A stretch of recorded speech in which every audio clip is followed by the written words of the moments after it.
Okay, fine. ಇದೀಗ Sudarshan sir, ನಾನು ನಿಮ್ಮನ್ನು ಕೇಳಬೇಕಾಗಿತ್ತು ಈಗ.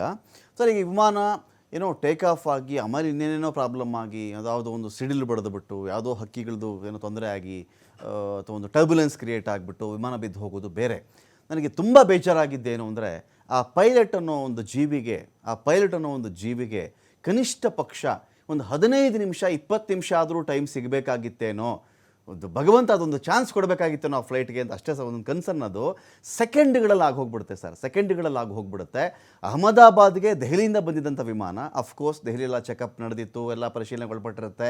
ಆದರೆ ಅಹಮದಾಬಾದ್ ಟು ನಾವು ಲಂಡನ್ಗೆ ಈ ಒಂದು ವಿಮಾನ ಹೋಗಬೇಕಾದಾಗ 7,000 ಕಿಲೋಮೀಟರ್ಗಳ ದಾರಿ ಸರ್ ಅದು.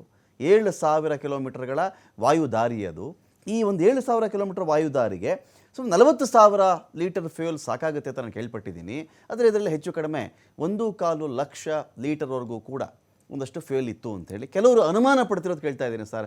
ನಾನು ಫ್ಲೈಟ್ ಬಗ್ಗೆ ದೊಡ್ಡ ಜ್ಞಾನಿ, ದೊಡ್ಡ ಎಕ್ಸ್ಪರ್ಟು, ನನಗೆಲ್ಲ ಗೊತ್ತು ಅನ್ನೋ ಇದರಲ್ಲಿ ನಾನೇನು ಕೇಳ್ತಾ ಇಲ್ಲ. ಇಲ್ಲಿ ಅಷ್ಟು ಅವಶ್ಯಕತೆ ಇರಲಿಲ್ಲ ಅಂತ ಕೆಲವರು ಹೇಳ್ತಾರೆ, ಅದರಿಂದನೂ ಏನು ಆಗಿದೆಯೇನೋ ಅಂತ ಹೇಳಿ. ಬಟ್ ಈ ಟೇಕ್ ಆಫೇ ಸರಿಯಾಗಿ ಆಗದೇ ಇರುವುದಕ್ಕೆ ಒಂದು ವಿಮಾನದಲ್ಲಿ ನುರಿತಿರುವವರಾಗಿ ಏನು ರೀಸನ್ ಆಗ್ಬೋದು? ಟೇಕ್ ಆಫೇ ಸರಿಯಾಗಿಲ್ಲಪ್ಪ, ಏನು ರೀಸನ್ಸ್, ಪ್ರಾಬಬಲ್ ರೀಸನ್ಸ್ ಇರ್ಬೋದು ಸರ್? ಈಗ ನೋಡಿ, ನಿಮ್ಮ ಪ್ರಶ್ನೆಯ ಮೊದಲನೇ ಭಾಗ ಫ್ಯೂಲ್ ಪ್ಲಾನಿಂಗ್ ಹೇಗಿರುತ್ತೆ ಅಂದ್ರೆ, ಅದನ್ನ ಈ ಏರ್ಲೈನ್ ನ ಒಂದು ಡಿಸ್ಪ್ಯಾಚರ್ ಗಳಿರ್ತಾರೆ, ಅವರು ಡಿಸೈಡ್ ಮಾಡ್ತಾರೆ. ಯಾಕಂದ್ರೆ ಈಗ ನೋಡಿ, ಪಾಕಿಸ್ತಾನದ air space is closed for Indian aircraft. So ಅದರಿಂದ they have to take a detour. So ಅಲ್ಲಿಂದ they have to cater for extra fuel. It is the airlines planning. ಅಂದ್ರೆ ಡಿಸ್ಪ್ಯಾಚರ್ ಅಂತ ಏನಿರ್ತಾರೆ, ನಮಗೆಲ್ಲ ಫ್ಲೈಟ್ ಪ್ಲಾನ್ ಸಿದ್ಧತೆ ಮಾಡ್ಕೊಡ್ತಾರಲ್ಲ, ಅವರು ಕ್ಯಾಲ್ಕುಲೇಟ್ ಮಾಡಿರ್ತಾರೆ. The captain has freedom to take extra fuel by 500 kg 600 kg because of weather ಅಂತ ಇರ್ಬೋದು ಅಷ್ಟೇ. ಸೊ ಇವರು ಎಷ್ಟು ಫ್ಯೂಲ್ ತಗೊಂಡಿದ್ರು ಅಂತ ನನಗೆ ಎಕ್ಸಾಕ್ಟ್ಲಿ ಗೊತ್ತಿಲ್ಲ. ಈಗ ನೋಡಿ, ನಮ್ಮ ಏರ್ ಬಸ್ ನಲ್ಲಿ ನಾವು ಪ್ರತಿ ನಿಮಿಷಕ್ಕೆ 45 ಲೀಟರ್ ಪೆಟ್ರೋಲ್ ನ ನಾವು ATF ನ ನಾವು ಕನ್ಸ್ಯೂಮ್ ಮಾಡ್ತೀವಿ. ಸೊ ಆ ಪ್ರಕಾರ it is almost 9 hours of flight from Ahmedabad to Gatwick. So ಅದ್ರ ಪ್ರಕಾರ ಕ್ಯಾಲ್ಕುಲೇಟ್ ಮಾಡಿರ್ತಾರೆ. ಪ್ಲಸ್ ಗ್ಯಾಟ್ವಿಕ್ ಅಲ್ಲಿ ಲ್ಯಾಂಡ್ ಮಾಡೋಕೆ ಏನೋ ಒಂದು ವೆದರ್ ಅಥವಾ ಆಪರೇಷನಲ್ ರೀಸನ್ ಇಂದ ಡೈವರ್ಟ್ ಮಾಡಬೇಕು ಅಂದ್ರೆ to another airport nearby ಅಥವಾ ಸಮ್ 30 minutes ಅವೇ. ಸೊ ಅದಕ್ಕೆ ಒಂದು ಕಾಂಟಿಂಜೆನ್ಸಿ ಫ್ಯೂಲ್ ಅಂತ ಇನ್ನೊಂದು ಇರುತ್ತೆ. ಅಂದ್ರೆ ಎರರ್ಸ್ ಇನ್ ನ್ಯಾವಿಗೇಷನಲ್ ಇನ್ಅಕ್ಯುರಸಿ ಅಥವಾ ವೆದರ್ ಅಂತ ಹೇಳಿ. ಸೊ ಒಂದಿಷ್ಟು ಹೆಂಗೆ ಯದ್ವಾತದ್ವಾ ಫ್ಯೂಲ್ ಹಾಕೊಂಡು ಯಾರು ಹೋಗಲ್ಲ. It may be capable of carrying 100 tons, but the fuel is very very wisely calculated.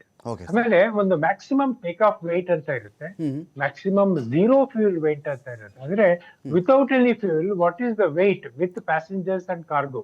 So ಅದರ ಪ್ರಕಾರ ಫ್ಯೂಲ್ ಮತ್ತೆ as per the fuel plan ಮಾಡ್ತಾರೆ. ಸೊ ಈ ತರ ಒಂದು ಹೆವಿ ವೇಟ್ ಅಥವಾ ಓವರ್ ವೇಟ್ ಟೇಕ್ ಆಫ್ ಮಾಡಿರೋ ಒಂದು ಸಾಧ್ಯತೆ ತುಂಬಾ ಕಡಿಮೆ. ಹೀಗೆ fuel planning it's a very very meticulous planning. Number 1. Number 2, ಈಗ ಟೇಕ್ ಆಫ್ ನಲ್ಲಿ ಏನಾಯ್ತು, see I have done some 500 landings in Ahmedabad. It is the most unsafe airport in India. Runway 2-3 ಇಂದ ನಾವು ಟೇಕ್ ಆಫ್ ಆದ್ರೆ ಎಡಗಡೆ complete slum area. It is complete slum area for miles. ಅಲ್ಲಿ ತುಂಬಾ bird activity ಇರುತ್ತೆ. ಇವರು ವಾಸುದೇವ್ ಅವರು ಹೇಳ್ತಾ ಇದ್ರು, ನಾನು ಹೇಳ್ತೀನಲ್ಲ, every landing and take off after Ahmedabad ಒಂದಿಷ್ಟು ನಿಟ್ಟುಸಿರ್ಬಿಡುತ್ತೆ ಪೈಲಟ್ ಸದ್ಯ ಇವತ್ತೇನು ಆಗ್ಲಿಲ್ಲ ಅಂತ. It is such an unsafe airport. ಇದು ಯಾಕೆ ಅಂದ್ರೆ ನೋಡಿ, ಈ DGCA ಅಂತ ಏನಿದೆಯಲ್ಲ, it is manage by babus, IAS babus. They have no clue. They are not professionals. They are just baboos, clerks. Highly unprofessional people. ಈ ಅಹಮದಾಬಾದ್ ಆಗಲಿ, ಪಟ್ನಾ ಆಗಲಿ, ಗೌಹಾಟಿನಲ್ಲಿ ಆಗಲಿ, it is a ticking bomb. It has happened now in Ahmedabad. It will happen next in Patna. it will happen next in Guwahati, because the DGCA has no clue. This person who is DGCA is come from Agriculture and Farmer Welfare Department. What does he know about flying? Nothing. So ಈ ಒಂದು macro level mismanagement ಇದೆಯಲ್ಲ, that is it is not pilots fault. We keep saying pilot error. ಅಂದ್ರೆ ಪ್ರತಿಯೊಂದು ಅಪಘಾತ ಆದಾಗ if the pilot dies, blame him and bury him. If it is survives, hang him. So it is only ನಮ್ಮ investigation ಏನ್ ನಡೀತಾ ಇರುತ್ತಲ್ವಾ, they are preconceived that pilot error. bullshit. This is not the case. This is not the way. Luckily, ಈ accident ಅಲ್ಲಿ ಅಮೆರಿಕದಿಂದ NTSB ಅನ್ನೋರು ಬರ್ತಾ ಇದ್ದಾರೆ, national transportation safety board ಅಂತ ಹೇಳಿ. ಆಮೇಲೆ ಬೋಯಿಂಗ್ ಕಂಪನಿಯವರು ಬರ್ತಾ ಇದ್ದಾರೆ, because this is the first accident of dream liner. So ಲಕ್ಕಿಲಿ ಈ DGCA ಯಾರೋ ಇನ್ನೊಬ್ಬ ಕ್ಲರ್ಕ್ ಕರ್ಕೊಂಡ್ಬಂದು ಯು ಗೋ ಅಂಡ್ ಇನ್ವೆಸ್ಟಿಗೇಟ್ ಅಂತ ಹೇಳ್ತಾರೆ. ಅವರು ಶರ ಬರ್ಕೊಡ್ತಾರೆ, because he doesn't know from agriculture department. He will sign on the dotted line. So this is how statistics ತಗೊಂಡು 65% ಪೈಲಟ್ ಎರರ್, ಹ್ಯೂಮನ್ ಎರರ್ ಅಂತ ಹೇಳ್ತಾರೆ. It's all bullshit. ಯಾಕಂದ್ರೆ ಇವ್ರಿಗೆ ಯಾರಿಗೂ ಯಾವ ಒಂದು airport, it is Ahmedabad is centre of the city and surrounded by slum area, bird menace. So ಇದನ್ನ mitigate ಮಾಡಕ್ ಅವರಿಗೆ ತಾಕತ್ತಿಲ್ಲ. ಯಾಕಂದ್ರೆ they have to take very tough decisions to vacate.